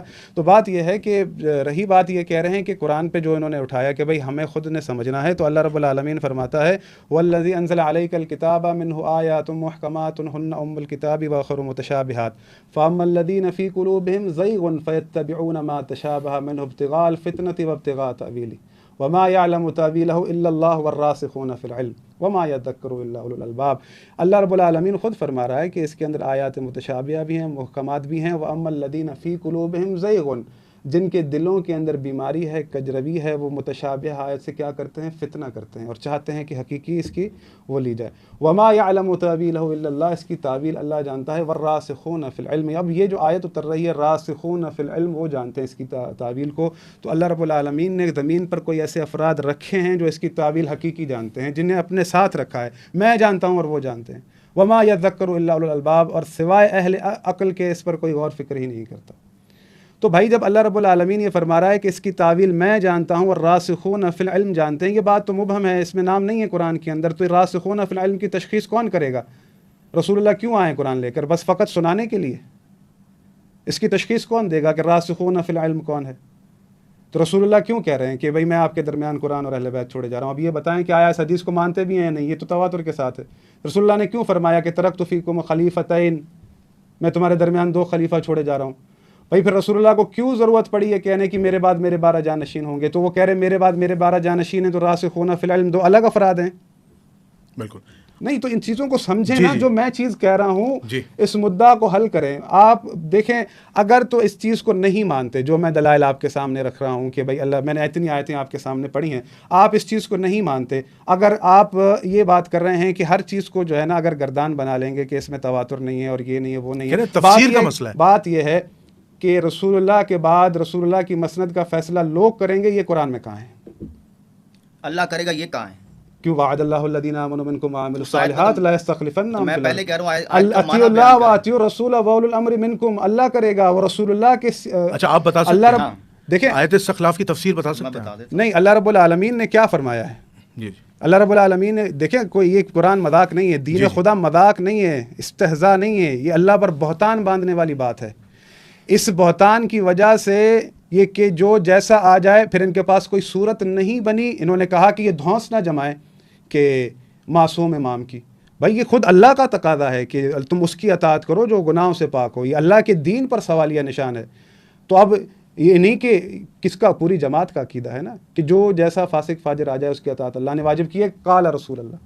بھائی بات یہ ہے کہ یہ تو پہلے بھی میں ساری چیزیں واضح کر چکا ہوں، آج تک کوئی جواب نہیں ملا اس کا کہ کوئی بندہ ہمیں بات سمجھاتا کہ بھائی یہ جو آپ منصب الہی سمجھتے ہیں، اس قرآن کی کوئی آیتیں پڑھتا کہ ایسا کوئی منصب نہیں ہے. نہ کوئی آج تک ایسا پلیٹ فارمز پر کوئی مفتی آیا جو یہ کہتا ہے، یا رسول اللہ کی حدیث سناتا کہ رسول اللہ فرما گئے تھے کہ میرے بعد تم جسے چاہو بنا لینا. ایسی کوئی بات کہیں پر بھی آپ کو نہیں ملے گی، بلکہ جہاں بھی ملے گا رسول اللہ کی وصیت ملے گی کہ میں تمہارے درمیان قرآن اور اہل بیت چھوڑے جا رہا ہوں. کتاب اللہ و اہل بیت اطرتی، کہیں پر خلیفتین کی بات آ رہی ہے، رسول اللہ فرما رہے ہیں میرے بعد میرے 12 جانشین ہیں. ہدف کیا ہے اس کا بھائی؟ کیوں کہہ رہے ہیں رسول اللہ؟ تو اس چیز کو کوئی سمجھنا ہی نہیں چاہ رہا نا کہ بھائی جب وہ رسول اللہ اپنے ساتھ منسوب کر رہے ہیں تو وہ بتائیں گے نا کہ یہ کون ہے افراد. ایسا تھوڑی ہے کہ جو جیسا سسٹم بنتا جائے گا. اب نتیجہ کیا نکلا؟ نتیجہ یہ نکلا کہ بھائی قال رسول اللہ. اب جو جیسا آ جائے. کیوں؟ انہوں نے امام معصوم کا انکار کیا اور کیا کر دیا کہ بھائی اللہ کا حکم ہے، اللہ کے رسول کا حکم ہے کہ بھئی اطاعت کرنی ہے آپ نے، اللہ نے واجب کی ہے. تو بات یہ ہے، مفتی صاحب بیٹھے ہیں، صاحب علم ہیں، قرآن کو پڑھنے والے ہیں، قاری قرآن ہیں. میرا ان سے سوال ہے کہ بھئی کیا اللہ رب العالمین نے کوئی ایسا نظام دیا ہے کہ کوئی فاسق فاجر ہم پر مسلط ہی نہ ہو، کوئی ظالم ہم پر مسلط ہی نہ ہو؟ دین اسلام میں، چلو تھوڑی دیر کے لیے مجھے سمجھ لیں، میں غیر بن کے آپ سے سوال کرتا ہوں. آپ کے اسلام کے اندر اللہ رب العالمین نے کوئی ایسا نظام دیا ہے کہ جس میں کوئی آپ کے اوپر اس طرح کا شخص مسلط ہی نہ ہو؟ آپ کے اوپر یزید مسلط نہ ہو، آپ کے اوپر آل مروان مسلط نہ ہو، آپ کے اوپر حجاج بن ثقفی جیسا مسلط نہ ہو. اللہ آپ کے اسلام میں اللہ نے کیا نظام دیا بتائیں؟ جی چلو دیکھیں، قبلہ نے دھونس والی بات کی. میں نے اس کی بات مفسرین، قرآن کا تقاضا ہے، تقاضا ہے مفسرین قرآن کا، کے اللہ رب حوالے العالمین کی ذات کا تقاضا ہے، اس کے دین کا تقاضا ہے. ورنہ آپ کے دین اسلام پر لوگ غیر سوالیہ نشان اٹھا رہے ہیں. یورپ کے اندر، یو ایس اے کے اندر وہ بھی چاہ رہے ہوتے ہیں کہ ہمارا پریزیڈنٹ آنیسٹ ہونا چاہیے، ہمارا پریزیڈنٹ وعدہ وفا کرنے والا ہونا چاہیے، وہ سچی بات کرنے والا ہونا چاہیے. لیکن آپ خود سرٹیفکیٹ دے رہے ہوتے ہیں جو ایسا بھی آ جائے اٹس اوکے، اور کام منسوب کرتے ہیں قال رسول اللہ. تو کیا یہ قرآن کے مخالف باتیں نہیں ہیں؟ میں عرض کرتا ہوں قبلہ، جو میں نے دھونس کی وضاحت کر دوں وہ کوئی ائمہ کی طرف نہ لے جائے. مفسرین کا بار بار جو قبلہ نام لے رہے تھے اس کے حوالے سے کہا کہ قول معصوم حجت ہوتا ہے، قول مفسر حجت نہیں ہوتا. اس کے لحاظ سے دھونس کا لفظ بولا. اللہ کے ہاں جو معصوم ہے سراکھوں پر، چاہے وہ مولا علی ہی کیوں نہ ہو، اختلاف ان کی عصمت اور ان کی تقرری کا ہے، نہ کہ ان کے حجت ہونے کا. قبلہ نے جو ساری باتیں ارشاد فرمائی ہے اسلام کا سیاسی نظام، اس کے اوپر جہاں تک یہ بات کہ قرآن مجید نے بھی اس کو واضح کیا، احادیث میں یہ بات واضح ہے کہ امرہم شورا بینہم، کہ مسلمانوں کا جو نظم ہے، وہ سیاسی نظم ہو، وہ معاشی نظم ہو، جو بھی مسلمان کوئی نظم بنائیں گے وہ باہمی مشاورت سے بنائیں گے. یہ قرآن نے واضح کر دیا ہے. اب اس کے آگے جو تفصیلات آپ کو ملتی ہیں، قرآن نے ظلم و عدوان کے خلاف جہاد کرنے کی بات کی ہے کہ تم جہاد کرو یہاں تک کہ فتنہ ختم ہو جائے، یہاں کے ظلم و عدوان کے خلاف وہ جہاد و عدل قائم ہو جائے. تو قبلہ نے جو بات کی نا کہ یزید مسلط نہ ہو، حجاج بن یوسف مسلط نہ ہو، کسی نے جہاد نہیں کیا تو یہ اس کا قصور ہے نا، سنیوں کا یا شیعوں کا قصور نہیں ہے. مسئلہ یہ ہے جو انہوں نے بات کی کہ قرآن و سنت میں واضح طور پر موجود ہے کہ ظلم و عدوان کے خلاف آپ جہاد کریں گے، فتنے کو روکنے کے لیے آپ جہاد کریں گے. مسلمانوں کا سیاسی امیر باہمی مشاورت سے آئے گا، تلوار کے زور پر. یہ بار بار خلاف دے راشدہ کہ یزید ہو یا اس کے آباء ہوں، سب تلوار کے زور پر آئے ہیں. خود کہہ رہی ہیں، میں کہہ رہا ہوں سب تلوار کے زور پر آئے ہیں. حضرت ابو بکر سے سیدنا حسن تک آزادانہ رائے لی گئی ہے، کسی پہ زور زبردستی اختلاف تو رائے تو زور زبردستی نہیں کی نا. مولا علی نے اگر اس روایت کو مان لیں کہ 6 مہینے بیعت نہیں کی تو پیچھے کیا بندے بھیجے تھے؟ صحیح و سند روایت بتائے نا. اچھا سعد بن عبادہ نے بیعت نہیں کی، صحیح و سند روایت لے کر پیچھے بندے بھیجے تھے. ٹھیک ہے نا. اور آپ دیکھ لیں کہ امام حسن نے جب صلح کی ہے تو معاملہ کیسے بگڑا اور کس طرح یزید کو منصب پر بٹھانے کی کوششیں کی گئیں. ٹھیک ہو گیا نا. تو ہمارے شیخین پر یا ختنین پر جو بات کی جاتی ہے، دیکھیں سوال یہ ہے کہ یہ کام لوگ کریں گے، وہ حدیث اور آیت بتا میں آیت بتائیے نا، امرہم شورا بینہم، اس سے بتائیں گے. جی مسلمان کوئی بھی نظم قائم کریں گے باہمی مشاورت سے کریں گے. اچھا باہمی مشاورت. اچھا یہاں ایک بڑا اہم سوال ہے، اہل تشیعوں کا اعتراض ہے. میں نے کہا میں ہی سوال کر لیتا ہوں. اگر آپ کہتے ہیں کہ حضرت ابو بکر صدیق رضی اللہ تعالیٰ کو مشاورت سے بنایا گیا سقیفہ بنی سعدہ میں، لیکن جب حضرت عمر کی اپوائنٹمنٹ ہوئی ہے تو وہ حضرت ابو بکر نے کی ہے، اس کی قرآن و سنت میں کیا دلیل ہے؟ اب دیکھیں دو اس پہ مشاورت ہے. عرض کر دیتا ہوں نا. دو چیزیں ہیں کہ پہلے مقدمے کو ہم نے ثابت کرنا ہے. جی. تفصیلات تو روایتوں میں آتی ہے نا. اچھا ٹھیک. مقدمہ ہی باطل ہوگا تو روایت کو کیوں ہم پیش ٹھیک کریں؟ ہے، میں نے ٹھیک. امام مبین پر اس لیے کہا تھا مقدمہ ہی باطل ہو رہا ہے، اس لیے ہم روایت پر کیوں جائیں. اچھا ٹھیک. مسئلہ یہ ہے کہ چونکہ روایت کا آپ نے حوالہ دیا، اسی بخاری میں آپ اٹھا لیں کہ حضرت ابو بکر نے مشورہ کیا ہے ایوان نمائندگان سے، اچھا. اور وہاں پر لوگوں نے یہ کہا ہے کہ آپ ایک ایسے شخص کو ہم پر مسلط کریں جو غصے کا تیز ہے. تو یہ مشورہ ہو رہا ہے تو رائے دی جا رہی ہے نا. تو مشورہ تو ہوا ہے، دھونس نہیں چڑھائی گئی، امپوز نہیں کیا گیا، آزادانہ طور پر رائے لی گئی ہے اور وہ اسی روایت میں موجود ہے. اچھا ایک سوال میں مفتی صاحب سے آج فتویٰ لکھواؤں گا. آج تو انہوں نے پھڈا ہی حل کر دیا، سارے مسئلے آج انہوں نے حل کر جی دیے. جی. اب چاہے کہ بندہ پوزیشن لے لے، اپنی یہ پوزیشن لے لے. انہوں نے فرمایا کہ وامرہم شورا بینہم، مسلمانوں کے معاملات جو ہے نا شورا حل کرے گی. شورا نے مطلب اس مسلمانوں کے اجماع سے یزید خلیفہ بنا تھا. تلوار کے زور پہ بنا تھا. نہیں تلوار شورا سے نہیں بنا تھا. کس نے آپ سے کہا کہ تلوار کے آپ زور تاریخ اٹھا لیں، انکار کر رہے ہیں اسٹیبلش. تاریخ کی ریفرنس ہے آپ کے پاس؟ بالکل. آپ تبری اٹھائیں، ابن اسیر اٹھائیں، تاریخ ابن کثیر اٹھائیں، ہر جگہ بخاری اٹھائیں. مروان ابن حکم اپنے بادشاہ کی روایت سنا رہا ہوں. تھوڑا سا کراس کوسچننگ بھی کرنے دینا ساتھ ساتھ. اب یہ جو معاملہ ہوا ہے یہ شورا کے خلاف ہوا ہے، لیکن پھر جن لوگوں نے بیعت کی تو ان کے اوپر کیا پھر وہ آئے گا؟ تو میں نے آپ سے جب میں نے آپ سے کہا کہ فتویٰ لگا، بات نہیں بات وہ نہیں ہے. بات یہ ہے کہ جو آپ دین بیان کر رہے ہیں، دیکھیں میری بات سنیں نا، یزید کی بیعت تو صحابہ نے بھی کی، اس کو بنانے والے بھی خود ایک صحابی ہیں. تو کیا یہ طاقت فتویٰ ساتھ ساتھ دیتے جائیں نا، میں سوال کرتا جا رہا ہوں. تو جو بنا رہے ہیں طاقت کے زور پر، ان کے لیے کیا پھر اسلام کیا؟ میں عرض کر رہا ہوں نا، مجھ سے فتویٰ لکھوا لیں، میں بھی ایک فتویٰ لکھواؤں گا. نہیں وہ آپ جو ہوگی، میں مفتی نہیں ہوں نا، آپ مفتی ہیں، میں مفتی نہیں ہوں. ہمارے یہاں فتویٰ ہر بندہ تھوڑی لکھتا ہے. آپ یہ بتائیں کہ پھر جو آپ نے بات خود کہی ہے، میں نے نہیں کہی یہ بات، آپ نے بات کہی ہے کہ پھر جو بھی جس طرح سے بھی ہوا ہے، تو یہ جن لوگوں نے کام کیا کہ آیا وہ اللہ کی مخالفت کی ہے آیت کی، یا پھر جو کم کام کیا وہ ٹھیک کام کیا؟ میں عرض آپ کے سامنے وہی کر رہا ہوں. رائے دینے کا میں رائے دے لوں گا، مسئلہ نہیں ہے. میں نے بھی آپ سے رائے مانگی تھی، آپ نہیں بولے تھے. نہیں، جو آپ چیز بیان کر رہے ہیں وَأَمْرُهُمْ شُورَىٰ بَيْنَهُمْ، اس سے یہ بتائیں کہ مسلمان اپنا حاکم اس سے بنائیں گے شورا کے ذریعے سے. تو بتا دیا نا کہ آقا علیہ السلام، اس میں بھی تو آپ حدیث لائیں گے نا. کیسے وَأَمْرُهُمْ شُورَىٰ بَيْنَهُمْ کا مقصد کیا ہے؟ کہ دیکھیں جس کی اطاعت ہم نے کرنی ہے اور اللہ کی طرف سے واجب ہے، وہ ہم شورا سے بنائیں گے. دیکھیں کتنے لوگ شورا سے بنے آج تک. شورا کہاں گئی؟ ایک ہی جو ہے نا حضرت عمر نے شورا بنائی، جس سے حضرت عثمان بنے. اس کے بعد شورا کہاں ہے؟ یزید شورا سے بنائے ہیں. مولا علی شورا سے نہیں بنے. نہیں، مولا علی کو تو لوگ خود آئے ہیں نا. تو اس کو کیا کہیں گے؟ وہ شورا نہیں ہے نا، وہ تو شورا کمیٹی ہوتی ہے نا. آپ جس کو کہتے ہیں دیکھیں پھر پہلے نہیں، حضرت ابو بکر بھی نہیں، حضرت دیکھیں اس وقت کیا لوگوں کو آیت کا پتہ نہیں تھا جب حضرت ابو بکر بنے تھے؟ وہ بھی شورا سے نہیں بنے نا. شورا سے بنے نہیں تو حضرت عمر کہہ رہے ہیں کہ یہ جو کچھ ہوا تھا غلط ہوا تھا. کیا غلط ہوا تھا؟ یہ فلتا تھا جو حضرت ابو بکر خلافت بخاری میں لکھا ہے. بات کو سمجھیں آپ، اصل میں لفظ کے اوپر بحث آ گئی ہے. میں نے اس لیے کہا تھا دیکھیں امرہم شورا سے بینہم مراد لوگوں کی امور، نہ کہ اللہ جس کی اطاعت کر رہا ہے انسان اس میں شریک ہے. یہ تو اللہ کے ساتھ شرک ہے. میں نے دو لفظ بولے تھے، شورائی نظام. آپ شورائی نظام جو ہے تلوار کے زور پر نہیں، آزادانہ تلوار کے زور پر. دیکھیں نا جن لوگوں نے اس نظام کو بدل دیا، جو بقول آپ کے، میں اس چیز کو مانتا ہی نہیں ہوں. وہ تو ایک بڑی طویل بحث کی طرف ہم چلے جائیں گے. تو یہ جو نظام بدلا گیا، تو پھر ان لوگوں کے بارے میں آپ کی کیا رائے ہے کہ جو انہوں نے قرآن کی مخالفت کی، شورا کے نظام کو بدل دیا؟ نہیں، آپ نے جب قرآن کی مخالفت، ہم ان کی غلطی بیان کر رہے ہیں. یہ غلطی بیان کر رہے ہیں. اچھا جی بسم اللہ. میں کہہ رہا ہوں نا کہ قرآن مجید اگر کسی کو سمجھ نہیں آیا، قرآن مجید اگر یہ یزید کی بات کر رہے ہیں، قرآن مجید اگر کسی کو سمجھ نہیں آیا تو اس کی تفسیری غلطی ہے. بھائی یہ غلطی کا لفظ انہوں نے کہا، ٹھیک ہے نا، کہ ان سے غلطی ہوگی. کن سے؟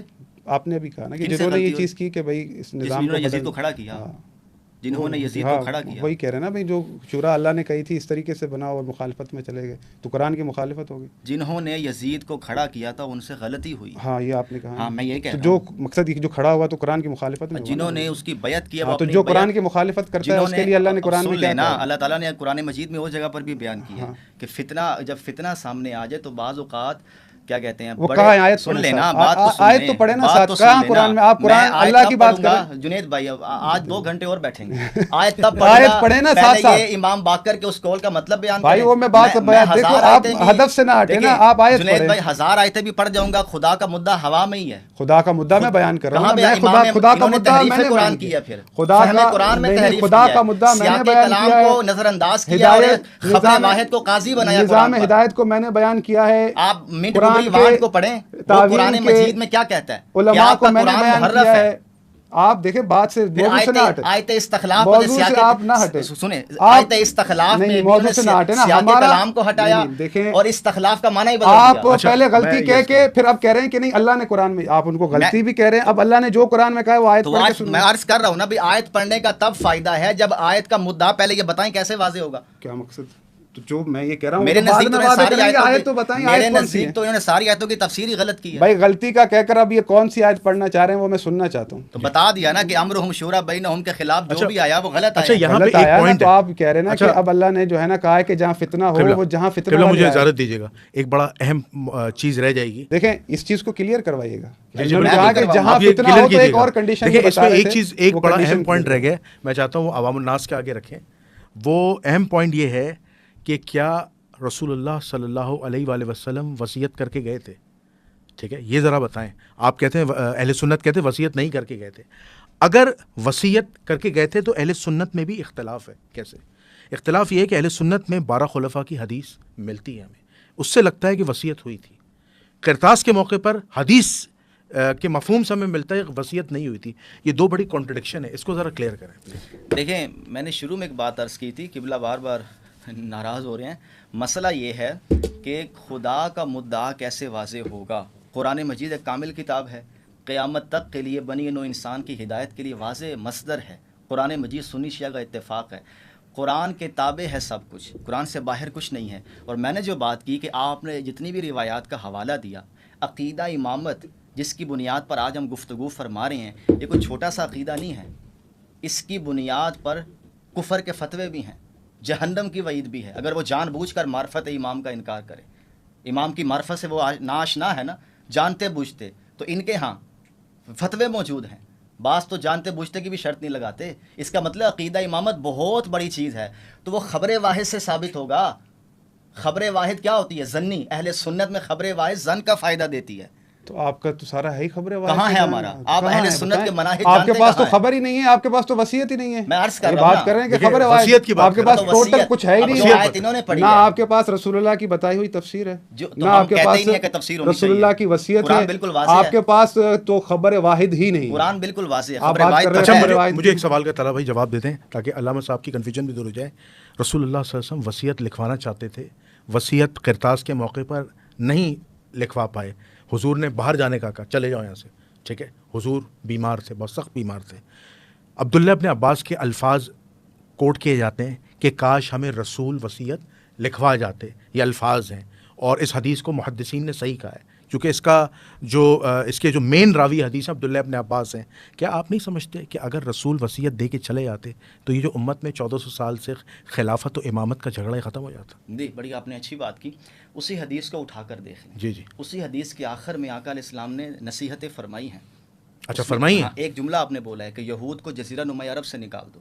ٹھیک ہے، وہ وصیت ہے. جی آقا علیہ السلام نے اس پہ کہا ہے کہ جزیرہ نما عرب سے نکال دو یہود کو.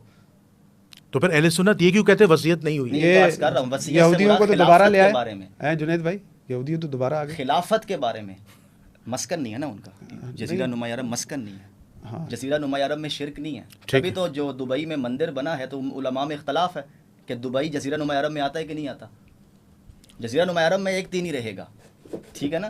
تو آقا علیہ السلام نے اس میں کی بھی ہے. اور اگر آپ یہ ہم پر بات کر رہے ہیں، میں حالانکہ اس کا قائل نہیں ہوں، تو بخاری میں روایت موجود ہے کہ آقا علیہ السلام حضرت عائشہ کے گھر میں بے چین ہیں، کھڑے ہیں اور اماں عائشہ سے کہتے ہیں کہ میں چاہتا ہوں کہ میں تیرے والد کے لیے لکھوا دوں. تو روایت تو ربط پیدا ہو رہا ہے، لیکن میں اس کا قائل نہیں ہوں کہ آپ نے کسی کے بارے میں نہیں کہا. اچھا، جو آیت یہ پیش کر رہے ہیں وہ بھی آؤٹ آف دی کانٹیکسٹ ہے. تبھی کہہ رہا ہوں خدا کے کلام کے ساتھ زیادتی ہو رہی ہے. وہ آیت وراثت ہے کہ اللہ تعالیٰ نے پہلے آیت وصیت نازل کی کہ تم اب وصیت کے ذریعے اپنی اولاد میں جائیدادیں تقسیم کرو. اس کے بعد خود سورہ نساء آیت نمبر 12-13 میں اللہ نے خود نازل کر دے حصے. اب وصیت کا کیا کرنا ہے آپ نے؟ یعنی کہ آیت نازل ہو رہی ہے والدین کے بارے میں، ذوی القربہ کے بارے میں، کہ اپنی جائیداد کے حوالے سے وصیت کر کے جاؤ کہ تمہارا کتنا کتنا مال کس کو ملے. اس کو یہ جانشینی پر لے کے جا رہے تو ہیں. اللہ کے دین کی کوئی وراثت ہی نہیں ہے. میں وہ تو آیت قرآن پڑھ سے دینا ثابت پھر کروں گا نا، میں آیت پڑھ رہا ہوں. انبیاء کی کوئی علمی بات وراثت سن نہیں. لینا پہلے، بات پوری سن زمین کی وراثت ہے. یہ آپ بات پوری زمین کی آیت اس لیے میں نے کہا مدعا خدا کا بات ہو رہی ہے کانٹیکس میں، بات ہو رہی ہے جائیداد کی وصیت کی. یہ لے جا رہے ہیں جانشین کی وصیت پر. خود سے خدا کے منہ میں اپنی بات ڈال دیکھیں جو بھی اور جنید ابھی تک بھائی امام میرے باقر کے سوال قول ہیں کی ان کا وضاحت نہیں جواب آئی. لے لیں آپ. امام باقر کے قول کی وضاحت نہیں آئی. نہیں آپ ہزار آیتیں بھی سنا اچھا دیں. وصیت کا مسئلہ تو حل کریں. میں نے کر دیا نا. آقا علیہ السلام نے کوئی وصیت نہیں کوئی کی. جانشین کے حوالے سے کوئی وصیت امت کو ایسے ہی چھوڑ دیا. ٹھیک ہے. ایسے کا مطلب چھوڑ دیا. امت سے مراد یہ ہے کہ لوگوں پہ چھوڑ دیا کہ وہ اپنا خلیفہ خود چن لیں. قرآن نے اصول بیان کیا ہے نا, اچھا، امرہم شورا بینہم. اچھا وہ آپ نے بتایا. آقا علیہ الصلوۃ وہ والسلام رسول اللہ لوگوں پر چھوڑ گئے. باہمی مشاورت سے مسلمان اپنا امیر چنیں گے جس کو آزادانہ آپ کہہ لیں, ایک آزادانہ انتخابات کہہ لیں, اور جنہوں نے بیعت نہیں کی ان کے خلاف کوئی عبداللہ احتجاج ابن نہیں عمر کیا کا گیا. ایک بڑا قول بتاؤں بخاری کا, کیونکہ بخاری کی بات چل رہی ہے. جی جی وہ عبداللہ ابن عمر نے کہا ہم نے یزید کی بیعت اللہ اس کے رسول کے نام پر کی ہے. آپ مانتے ہیں اس بات؟ نہیں, میں اس بات کو نہیں مانتا. عبداللہ ابن عمر ٹھیک ہے, صحابی کہا ہے تو رسول, ٹھیک ہے. آپ کے صحابہ جو ہیں وہ ان عادل کی ہیں. رائے ہے نا. نہیں, صحابہ عادل ہیں. روایت حدیث میں عادل ہیں. ہر کئی مسئلے میں ہزار عادل نہیں احادیث ہیں. محدث نے نقل کی. نہیں, ہر مسئلے میں عادل نہیں ہے. روایت حدیث میں عادل ہے. یہ مسئلہ بھی سنیوں نہیں تو کے پھر کھاتے یہ میں بھی ڈالا مسئلہ ہوا ہے. حل ہو گیا نا کہ وہ حدیث ستاروں والی, پھر وہ تو وہ تو ان کا روایت. ہاں جی موضوع چلو روایت اچھا بھائی مان میں تو 2 سال پہلے بیان اچھا میں اپنا ایک سوال کرنا چاہوں گا اپنا جنید بھائی. دیکھیں جو چیزیں میں نے بیان کی, آیات جو قرآن سے استدلال پیش کیا, اس کے رد میں چلو آیات کے ذریعے سے ہی جو ہے نا رد پیش ہوتا تو مجھے مزہ آتا. بات یہ ہے کہ دیکھیں ہم بچے نہیں ہیں چھوٹے سے, اور یہ سوال کرنا کوئی گناہ نہیں ہے. اگر تو میں ان کی بات مان لیتا ہوں کہ یہ معاملہ جو ہے خلافت کا رسول اللہ لوگوں پر چھوڑ گئے, وامرہم شورا بینہم یہ لے کر آئیں, تو پھر امیر المومنین نے وامرہم شورا اس کا یہی مصداق تھا, تو 6 مہینے کیا قرآن کی مخالفت کی تھی ان کے بقول؟ کیونکہ ہم تو اب نہیں مانتے نا. 6 مہینے تک کیا قرآن کی مخالفت کی؟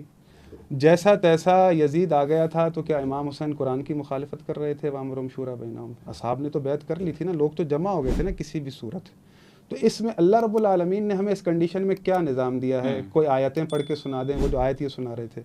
دیکھیں یہ اس قدر مہم مسئلہ ہے, مہم مسئلہ ہے کہ اللہ کے رسول فرما رہے ہیں کہ ملم یعرف امام الزمان ہی مات میتۃ جاہلیہ, کہ جو بھی اپنے وقت کے امام کی معرفت کے سوا دنیا سے گیا وہ جاہلیت کی موت مر گیا. تو ہر مومن کے لیے یہ ضروری ہے وہ پہچانے کہ اس کا امام کون ہے. یہ مشخص کون کرے گا؟ یہ خود میں ڈھونڈوں گا, خود بناؤں گا, پھر کہوں گا کہ اس کی معرفت کے سوا اگر میں مرا تو میں جہنم میں جاؤں گا, جاہلیت کی موت مروں گا. بھائی بات یہ ہے کہ رسول اللہ صلی اللہ علیہ وآلہ وسلم اب جو آپ کو چیز دے رہے ہیں کہ ملم یعرف امام زمانی مات میتۃ جاہلیہ, تو اس میں ایک پیچھے بڑا ایک ہدف ہے کہ میں جس امام کو پہچانتا ہوں, جس کی میں معرفت رکھتا ہوں, تو وہ یقیناً اللہ کی طرف سے میرے پاس حجت ہے نا. تو اگر میں اس کی معرفت رکھوں گا تو میں جاہلیت سے بچ جاؤں گا, جاہلیت کی موت سے بچ جاؤں گا. تو یقیناً اس بات میں ہی یہ شامل ہے کہ یہ منصب منصوص من اللہ ہے. یہ جو کہہ رہے ہیں کہ بھئی بات امرہم شورا بینہم, یہ سوال مجھے آج تک اس کا جواب کسی نے نہیں دیا. بھئی بات یہ ہے کہ جب امیر المومنین نے اعتراض کیا حضرت ابو بکر کے سامنے کہ آپ خلیفہ بن گئے, مجھ سے پوچھا تک نہیں. اب یہ کیسی شورا تھی جس میں علی جیسا فرد نہیں تھا, جس میں سیدہ فاطمۃ الزہرا نہیں تھی, جس میں امام حسن نہیں تھے, جس میں امام حسین نہیں تھے, یہ کیسی شورا تھی؟ تو بات یہ ہے کہ حضرت ابو بکر کو یہ کہنا چاہیے تھا کہ بھائی اللہ نے کہا ہے وامرہم شورا بینہم, اور لوگوں نے مجھے بنا لیا, لوگوں کے اس سے میں بن گیا, آپ کیوں اعتراض کرتے ہیں؟ بھئی اس امرہم شورا میں علی کہاں ہیں؟ یہ بھی فاطمۃ الزہرا کہاں ہیں؟ آج تک اس سے پہلے جن بھی مفتیوں سے میں نے سوال کیا کہ بات کو گول کر کے پتہ نہیں کہاں باتیں چلی جاتی ہیں, نہ باتوں کا جواب ملتا ہے, نہ کوئی ہمیں سمجھ میں آتی ہے کہ بھئی اب ہمیں کیا کریں. مسئلہ ہمارے ساتھ یہ ہے کہ جو ہمارے ساتھ بیٹھنے آتے ہیں علماء کرام, ہم تو چاہ رہے ہوتے ہیں کہ ان سے کچھ سیکھیں, کہ وہ ہمیں دلیل دیں, کوئی مطمئن کریں. ہم یہ دیکھتے ہیں کہ نمائندگی اہل سنت کی, لیکن ہر مفتی صاحب کا اپنا ایک نظریہ ہے جو بالکل اہل سنت سے ہٹ کر نہیں, بالکل ہے الحمدللہ. میری بات اور عقیدہ شیعت کی بات مختلف ہو, خدا کی قسم میں یہ لباس پہنوں, میں بھی یہ امامہ اتار دوں گا خبر واحد پر. یہ وہ نہیں, آپ نے خبر واحد پھر یہ جو ہے آپ نہیں ابو حنیفہ کو پڑھ لیں, شافعی کو پڑھ لیں, مالک کو پڑھ لیں. دیکھیں امرہم شورا بینہم رسول اللہ کی کون سی تفسیر کے مطابق آپ نے یہ نکالا ہے؟ آپ نے اپنے ذہن سے بتایا. تو بھائی رسول اللہ نے تفسیر کیوں نہیں کی؟ یعنی آپ اس آیت کو منکر ہیں کہ اللہ کہہ رہا ہے کہ والراسخون فی العلم, یعنی زمانے میں کوئی علم قرآن کا جاننے والا پڑھ رہے ہیں. کیسے واو پہ وقف کر رہے ہیں کہ اس آیت کا تعلق پچھلے جملے سے نہیں ہے, اللہ صرف جانتا ہے. اور والراسخون فی العلم کے آگے جو اگلا حصہ ہے وہ الگ ہے. وہ کیا ہے؟ میں حافظ کس طرح سے بیان فرما دیں. یہ انہوں نے واو میں جو واو کو اللہ کے ساتھ ملا دیا ہے. ہاں اور یہ انہوں نے ترکیب نہیں راسخون فی العلم کیا ہے؟ نہیں آپ راسخون فی العلم کیا ہے؟ نہیں آپ ترکیب جو ہے میں سمجھ نہیں آپ یہ بتائیں تو راسخون فی العلم کیا ہے یہ بتائیں. سن لیں نا آپ اس کو چھوڑیں نا. چلو میں نے مان لیا اللہ جدا ہے. کہہ رہے ہیں کہ جواب نہیں آتا, جواب نہیں, ہمیں بھی جواب اللہ جدا میں نے مان لیا. ہمیں بھی جواب راسخون فی العلم کو انہوں نے کس اصول پر اس بھائی آپ میں نے آپ کی بات مان لی نا, اللہ کے ساتھ نہیں ہے. راسخون علم نہیں کیا غلطی پھر مان کیا رہے ہیں؟ نہیں تو آپ بتائیں نا راسخون علم کیا ہے. اگر آپ سچے ہیں تو آپ بتائیں. پھر آپ پہلے بتا دیں پھر آپ صرف جھوٹا وقت ضائع کر رہے ہیں. آپ وقت ضائع آپ وقت ضائع کر رہے ہیں کہ ہم یہاں پر قرآن کی ترکیبات کریں نہ کہ جو سننے والوں کو سمجھ سوال کیا نا میں نے, آپ بھائی بات یہ ہے آپ بتا دیں کہ اللہ رب العالمین نے یہ فرمایا ہے.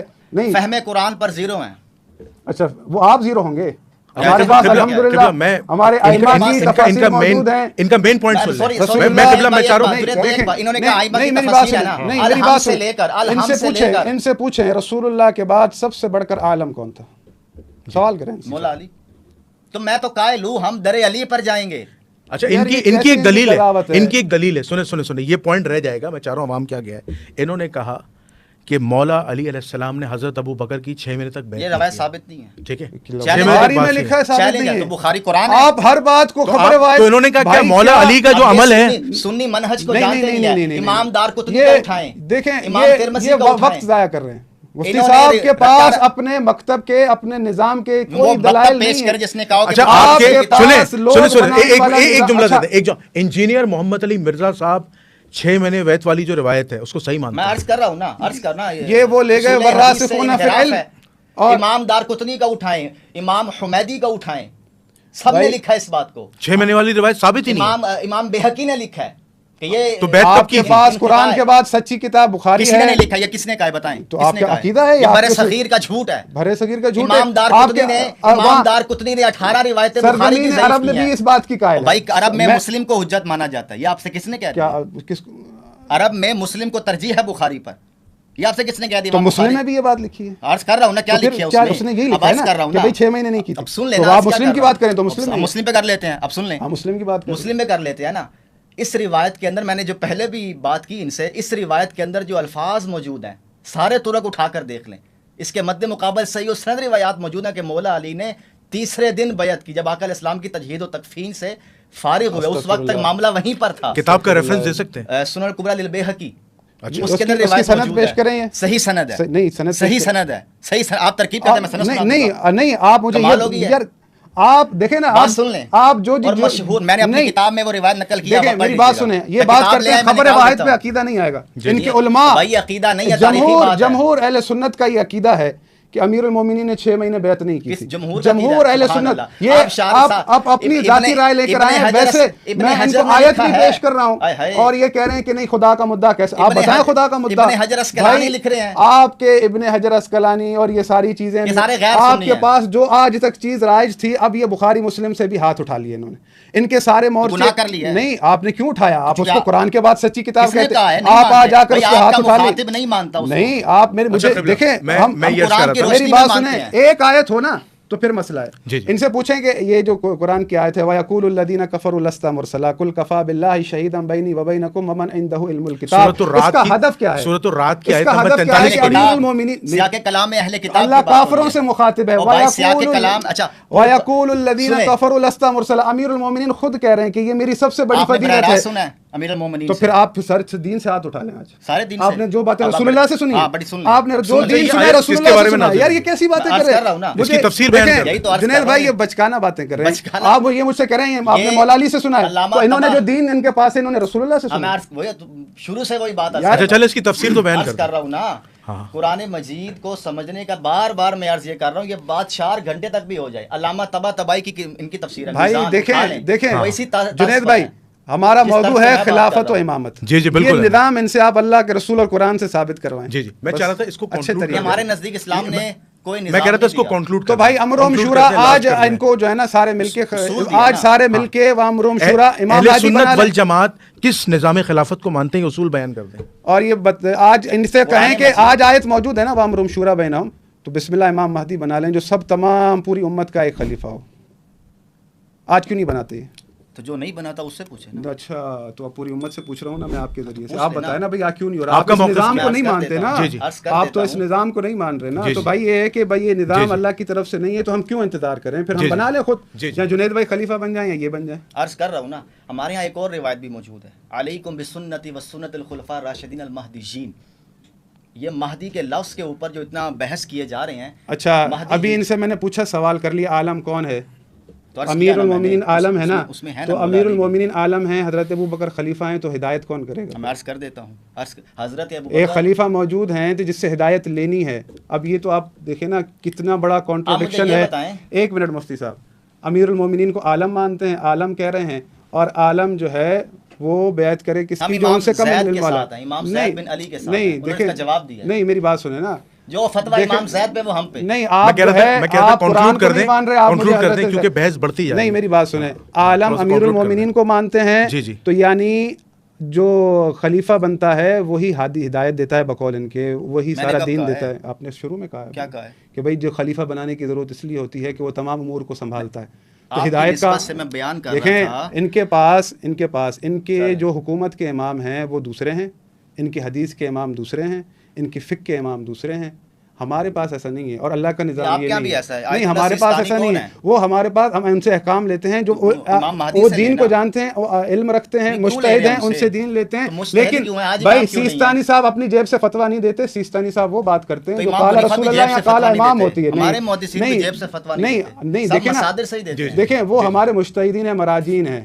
ہم منصوص من اللہ ان کو نہیں کہتے. دیکھیں ہم جنہیں منصوص من اللہ کہتے ہیں وہ ہمارے حدیث کے بھی امام ہیں, وہ ہمارے حکومت کے بھی امام ہیں, وہ ہماری فقہ کے بھی امام ہیں. تو اب دیکھیں نا, عالم کی بات جب آ گئی, تو جب عالم امیر المومنین ہیں تو یہ بتائیں کہ کیا یہ انصافی نہیں ہے کہ عالم موجود ہے اور ایک غیر عالم جو ہے وہ بیعت طلب کرے؟ ہم اس میں مولا علی کے ساتھ ہیں. اگر مولا علی خاموش ہے, پوچھیں یہ ہے کس طرف آخر؟ ہم مولا علی کے ساتھ. مولا علی نے نہیں, یہ تو دو روئی ہو گئی نا. آپ اس نظام کو بھی بچا رہے. مولا علی کی خاموشی آج نہیں لوگ بیان کرتے. نہیں اس کو نہ جانے کیا آپ اس چیز کو درک ہی نہیں کر سکتے نا مولا علی کی. میں چاہ رہا تھا دونوں تیاری کریں. نہیں آپ تیاری کریں اچھے طریقے سے.